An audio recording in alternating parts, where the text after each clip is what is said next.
Come explore the depths of consciousness, where we raise the vibes and open minds.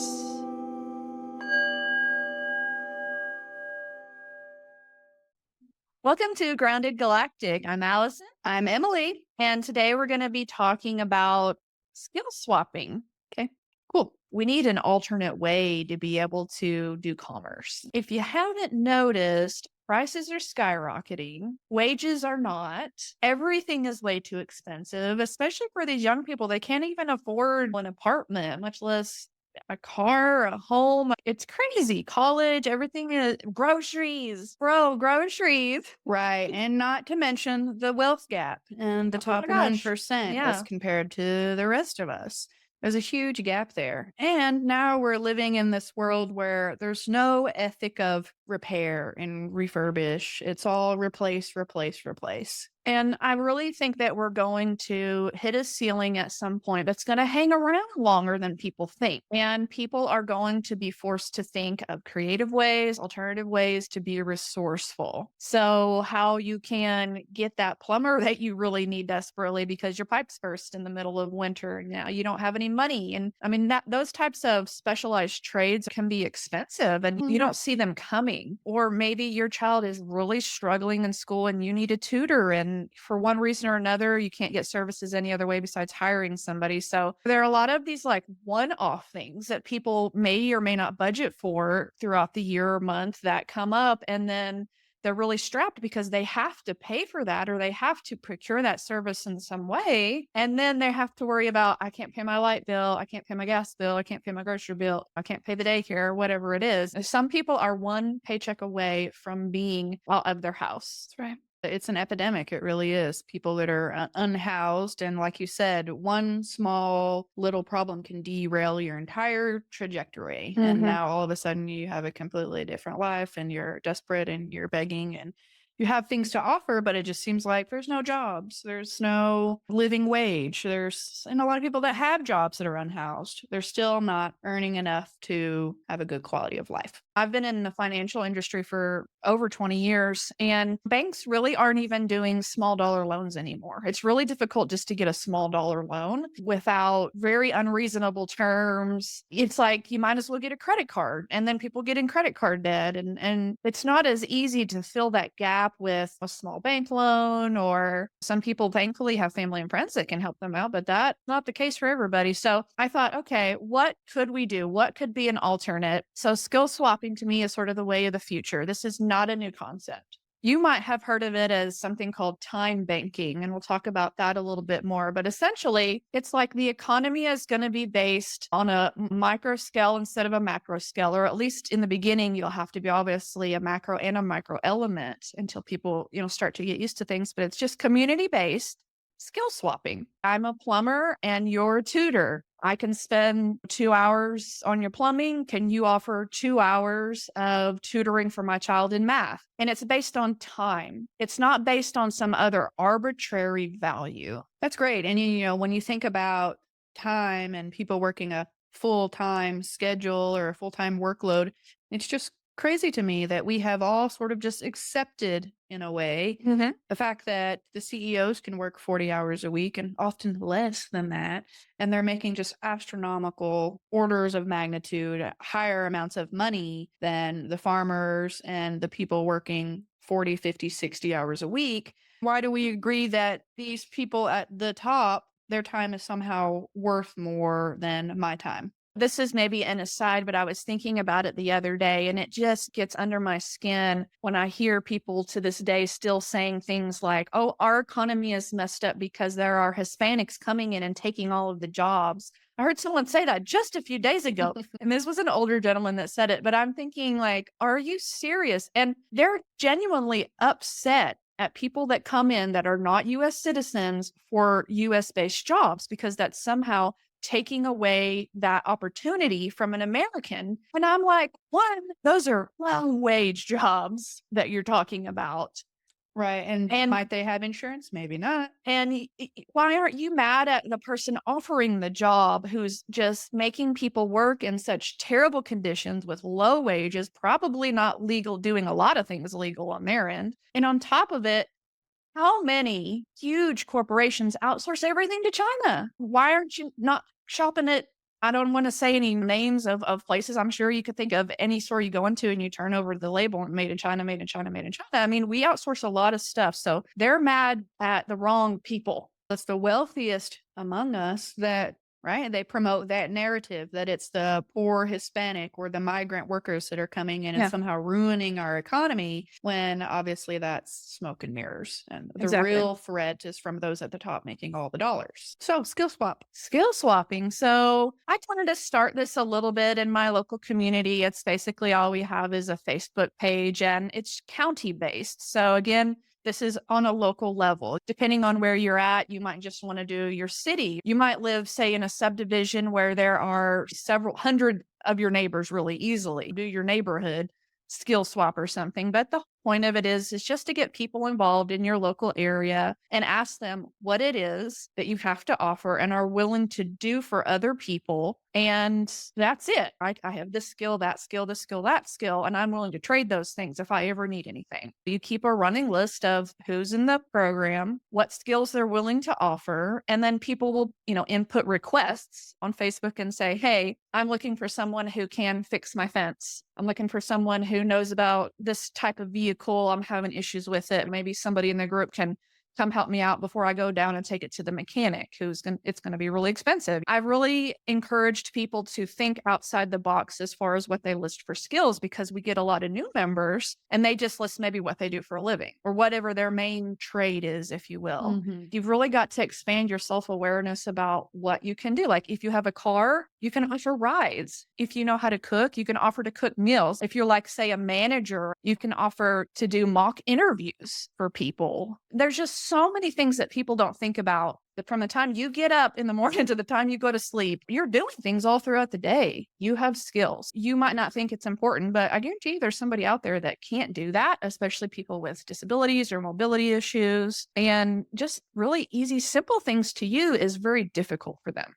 That's a really good point about people who are differently abled. Maybe they're not able to do a whole lot. So how do they fit into this mix? Like, how do they find their worth? How do they contribute? Well, again, it's about time, and everyone has something to offer. Honestly, everyone, unless you're like in a coma. Honestly, you have something to offer. There are a lot of untapped skills, because sometimes people, if they're differently abled or they're older or they feel like in some way they're perceived as limited by society, they tend to take that on as part of their identity. And then they'll think that about themselves as well. I don't know anyone who doesn't want to be seen as productive or valued or worth something. Once maybe this kind of starts to catch on, we practice with things that are obvious first. I fix your car, you come fix my roof. Like things like that might seem like an obvious time trade, but I can't wait to see how people are going to be able to get creative, from very young people to much older people and everybody in between, what it is that they can come up with. There's also this sense of community that you really get to know your neighbors, you get to know the people in your local area. It's just about kinship and friendship and community. And if you have enough people around you that have the basic set of skills that you might need, like someone who's got medical experience, someone who can weld, someone who can do carpentry, there's all types of things like that. I mean, I guarantee in your general area, there's someone who can do those things that are absolutely necessary. Get to know those people.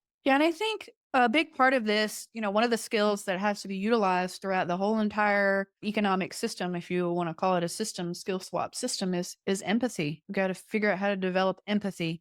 And there's going to have to be a lot of negotiations, because people may in the beginning think, well, my time as a doctor or as a nurse or someone who had to go to higher education for a long time to, obtain a degree, there's going to be instances where they think that their time is still worth more than the person who's coming to babysit or knit a sweater. Those negotiations are going to have to happen within this empathy framework. You really have to negotiate with yourself about your own assumptions and about what really matters and what you're willing to offer and what you value in return. And so that's going to be, I think, a way that people can individually and globally push ourselves towards this world we want to create. And by changing and influence our economic system from the micro all the way up to the macro, right? This is one way we can do that. It's more than just changing the way we think about money and transaction. It's the way that we think about everything and how we obtain quality of life and how we help others get that quality of life as well. And that realization that we all deserve to have good quality of life. In the beginning, yes, there is going to be a lot of that, maybe selfishness, if you will, of my skill is more highly valued than your skill. But again, people have got to get that out of their mind. Like, this is time based. Right. This is not based on what school you went to, how many years you put into learning that trade. You can ask any mom or dad, like, they put the hours in being a parent and learning how to take care of the home. And that's not any less valuable than somebody who attended a university and did some studying and took some tests and maybe did some practicums. I mean, I get all of that. Right. But if someone comes to a program like time banking or skill swapping with that mindset, they're not going to find that it's useful for them, and it's just not for them until they start to see maybe other people having some successes. But I think that's definitely going to be a problem in the beginning in some areas, maybe not in all areas. It's something to overcome. Yeah. Right. Who knows how long it's going to be before bills go away, utilities, people's mortgages, their rents and gas and all of that type of stuff. Throw in a community garden on top of your time banking, and that will highly assist with your grocery bill. There may be somebody down the road, couple of neighbors, they do all the canning for the garden and have a storehouse with, that can supply the neighborhood. So it's not just swapping skills. There's also going to be an element of barter, swapping items.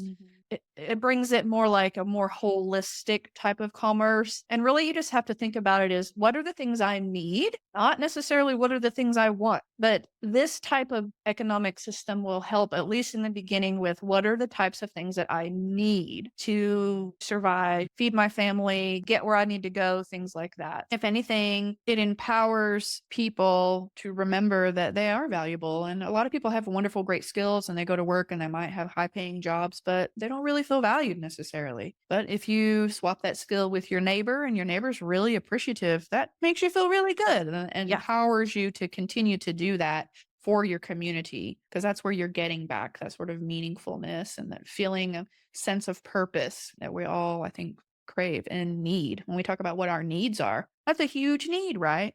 Feeling like our lives are meaningful, feeling like the things we've learned, the things we know and can offer are valuable to someone, not just for the company we work for so that we can make a paycheck to feed our own family. Right? And there's a bigger purpose for all of us. So skill swap is a great way to see how that plays out. The desire to want to belong. They, when I say they, I'm talking about the 1%, the people that kind of rule the world. They want us to stay separated. They don't want us to do community-based activities. They want us with our faces in our phones and involved in the rat race of going to work and trying to survive the rest of the time, and not to sit and reflect on, how can I do things differently? This isn't working, and allow that creativity to flow and that resourcefulness to come back around to you, because they're keeping us so busy doing things that are for their benefit that they make us think are for our benefit. Right. Our tagline, I always go back to it, the 3 R's, right? Reflect, realize, and revolutionize. You have to take time in your week, time in your day to stop and reflect, and then have those realizations, and then do those things that will revolutionize your life. And skill swapping is one of those things that you can add in. Start a Facebook group, talk to people, see what they think about it. At some point, host an event in like a large parking lot where we get businesses to come in, or private citizens, or whoever just wants to come and say, hey, here's what I can offer you. I can offer something as a business owner. There's this designated area in our town that runs along a creek, and there's like a little campsite there by the Cadron, and they needed somebody to come in and repaint all the tables and repaint anything that was wood, basically. And they were like, we'll let your family stay here free. however many times you want to come this summer if you come and do this. So it wasn't even on our skill swap page. It was just something I saw on another local community page. And I'm like, that's great. That's an easy swap for me. Yeah. And in this type of economic system, if you will, where skill swapping becomes more and more popular and more people are doing it, we will see that people will be more skilled, more talented, because the way that our economic system is set up is we're all sort of encouraged and trained to become an expert. I've heard it put this way from someone else who did a talk on counterculture. And he was talking about really what we should do as a society is teach our young people and empower people really throughout life to be essentially a full hand instead of a finger on a hand. I can just do one thing is a lot of what is happening right now. I'm just the mechanic. I'm just the doctor. I'm just the teacher. I'm just the lawyer. But we also need lawyers to know how to fix their cars, to know how to nurse their sick mother, to know how to do all these things. Having skill swap be something that's more normalized. I know for me, I would be getting on YouTube and like learning this skill, learning that skill, taking a free class so that I have more to offer, so that in return, right, I can essentially get more. That's kind of a wrong way to think of it. You have more capacity to exchange. Right, have more capacity to exchange. It does make me think outside of the box about here are some different things I can learn and ways I can improve my own knowledge. And it's way easier to do that in my mind than let's go back to school and get another degree to become an quote expert. We don't all have to be experts, but if we all know a little something about a lot of things, we really can build off of each other and make society much more balanced than it is. I get what you're saying about that, but the other side of it is jack of all trades, master of none, where we still would need really highly specialized people. But here's the thing that I'm excited about is once the economy starts to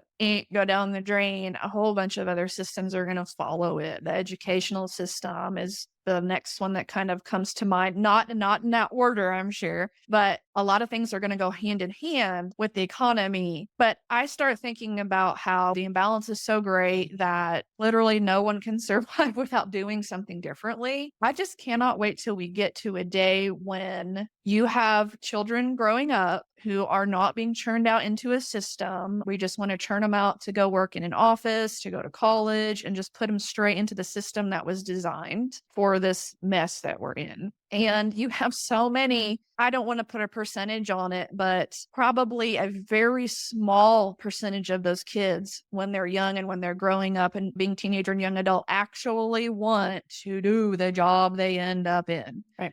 People are constantly suppressing their passions, and it starts in childhood because you have adults who hate their job, hate their life, and they're telling their kids, this is what you got to do. Get over it. This is life. You're going to have to deal with it too. So they stifle their children. They don't see a map in their mind to an artist, a dancer, a singer. A lot of times it's in the arts, but not always. They just completely dismiss it and say, you'll never make money that way because they don't see people making money that way because those aren't services that are valued by people because they're not within the system that is already designed of people just working in an office, working in a factory, driving trucks and things like that. So I cannot wait for a day when people aren't pressured by churning out kids into the system where you actually can raise your children and we can have an educational system where people just do what they love. You're going to have so much more diversity. Everyone's going to be happy because you're doing what you love. And when you do what you love, aren't you like pretty much you get really good at it really quickly? It's like time flies. You don't feel like you're working. You're way less stressed. And when you bring that type of mentality and energy into an economic system, then you're going to have your wants and your needs. People are going to be cooperative. Synchronicity is going to work to just bring people in your life and you'll be there in their life. And I don't know, everything just flows. Oh, rainbows. Flows. I've seen documentaries about this very thing where there are schools where they're not putting kids in classes per se.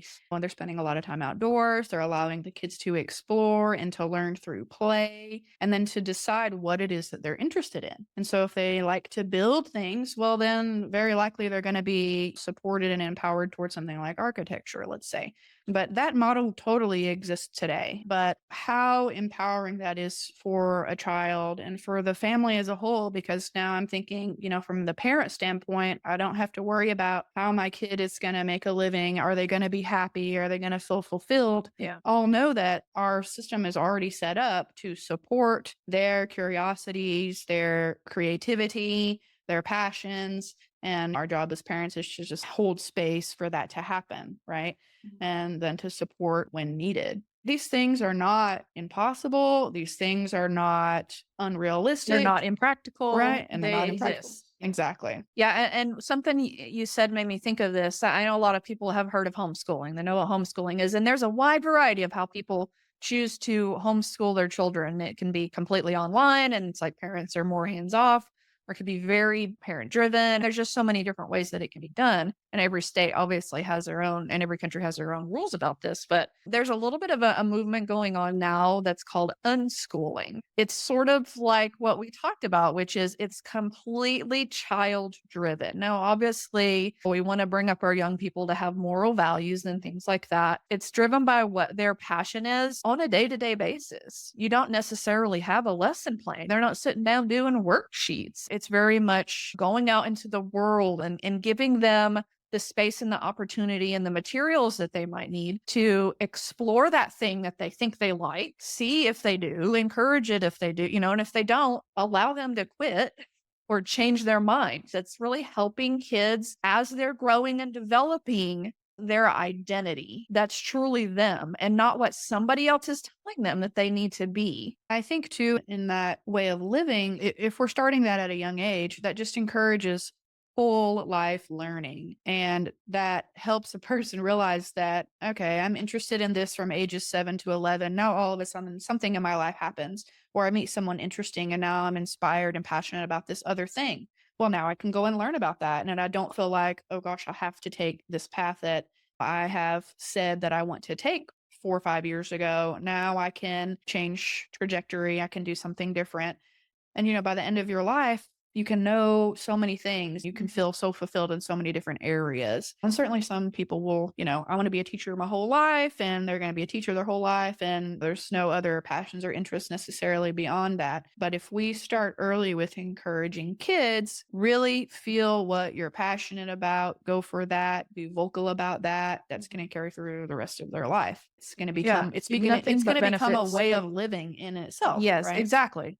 Exactly. That is what I'm saying is when the education system kind of catches up, a lot of our major systems are just behind. They have not been renovated to catch up with the new. You have kids that are born into a system that we cannot even imagine being born into a system like this, with all the social media and with just everything is so fast paced, information overload. And I'm so glad I was not born into the social media world, but you have so many young people who are trying to be creative and they want to be noticed because they have all these creative ideas and they're being stifled. And I think that's really unfortunate. And I wanted to say one other thing before we go into our big questions, because I think it's really relevant, is one of the ways that it's been designed that we are kind of trapped is not only that we need to make wages to pay bills, but that we cannot get for medical care without having health insurance, because our medical system is so broken and our insurance system. So it's a multi-layered issue with the economy. You have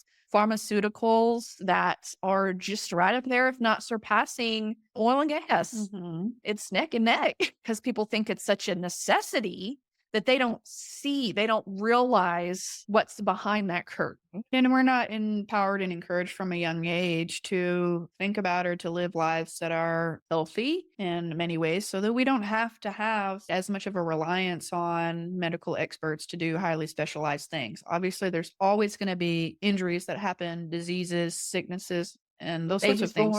Right. Babies You born, will need but- someone with that. Okay, we get that. But when we're living in a society where everything we eat is poisoned, It's it seems toxic, like, yeah. right? Air pollution, water pollution, soil pollution, And mental just the health stress. issues. Yeah. We talked about right? The 1%, those at the top have made us over reliant on the medical system, on insurance. And I know from my own experience, and I know a lot of other people in my personal and professional circles that would probably be doing something else in terms of a job, if not Absolutely. for the need for health insurance. That is exactly why I continue to be in my job. I could choose to do something else and I could, quote, make a good living or make enough of a living to get by, but I would be in fear of something happening, an injury. I might not take as many risks because I'm worried about getting in a car accident, for example. I can't pay an astronomical hospital bill. These are things that we can change slowly over time. But like you said, the systems are all They're overlapping and intertwined, they're interlinked, and then so that's why they might kind of all start to collapse at once. So skill swapping is something you can do in your local area without anybody's permission. You don't need permission. You don't need a permit. You don't, just do it. just start talking to people, start a page. So we always end with big questions, things that we want to leave you with that you can reflect on. Do you have a big question? I have one if you're not ready. You go for it. Okay, so my big question is this, and I alluded to it a little bit earlier. Think about what skill you would have to offer, whether you were starting a group or just participating in one. If you can't think of anything, think about what you do day in and day out. What are your daily tasks? What are those tasks you may only do a few times a year, even? I challenge you to basically see what it is you feel like you would have to offer. I also want to, because I forgot to say it earlier, is if you want to do more research on this and the concept of time banking and time dollars, there is a great book called No More Throwaway People, The Co-Production Imperative. Edward S. Kahn is sort of considered the father of this concept. There is a pretty active time banking group, if you will, in the UK, and you can go to their website and we'll put the links in this video and you can check out what they do. Word. If you want to create your own group.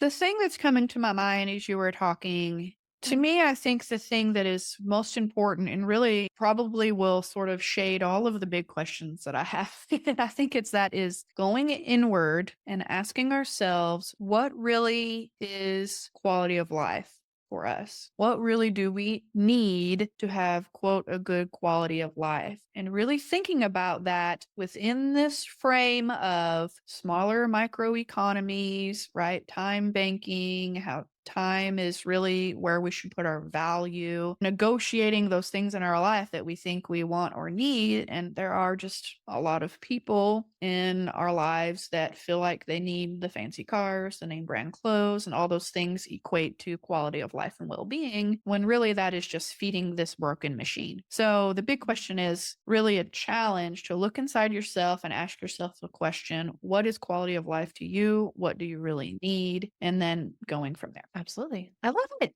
Word. Thank you for listening. I'm Allison. I'm Emily. And we're the Grounded Galactic. Oh, yeah. Bye. See ya.